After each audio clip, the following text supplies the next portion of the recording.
Bəzən görürsən ki, uşaq 5 yaşındadır, amma özünü 3 yaşındakı kimi aparır və yaxud da zehni, intellektual səviyyəsi 2 yaşında uşaq kimidir. Biz gecikmələrin qarşısını necə ala bilərik Fidan xanım? Gecikmələrin qarşısını öncəliklə bəzən sizin vurguladığınız kimi, məsəl üçün 3 yaşındakı uşaqdır, amma nitqi 3 yaş səviyyəsində deyil. Və bəzən biz deyirik körpədir, onun demək istədiyi sözləri artıq biz valideyn olaraq əlbəttə ki, anlayırıq ki, övladım indi su istəyir, yemək istəyir, yuxusu gəlib, amma ətraf mühit bunu anlamır.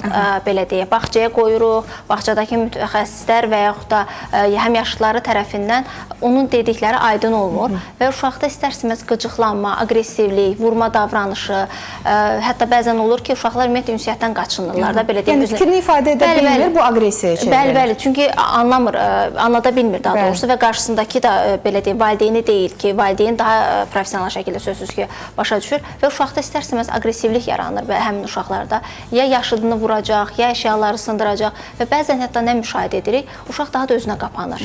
Ümumiyyətlə ünsiyyətdən qaçınacaq. Vəziyyət daha da ağırlaşır. Bəli, və ümumiyyətlə istəmir ki, belə deyim, yaşıdlarından oynasın, daha çox tək kənarda, onsuz da məni heç kim anlamır, onsuz da məni heç kim başa düşmür.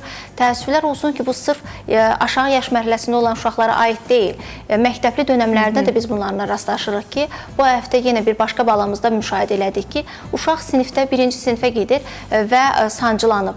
O sancılandığını belə müəlliməsinə bildirə bilməyib ki, o anda nə deməlidir, necə yanaşmalıdır da belə. Ağlayıb, daha sonra anası gəldikdən sonra anası başa düşüb ki, övladı o anda, belə deyim, hər hansı bir narahatçılığı var və bu da əlbəttə ki, zəkamızla irəli gəlir ki, o anda bilmir problemi necə sərbəst şəkildə həll etsin. Deməli, göstəricilər müəyyən dərəcədə geridir. Deməli, sözsüz ki, orada biz başqa, belə deyim, testlərdən və müayinələr nəticəsində bildik ki, uşağımızın göstəricisi öz yaş səviyyəsində deyil.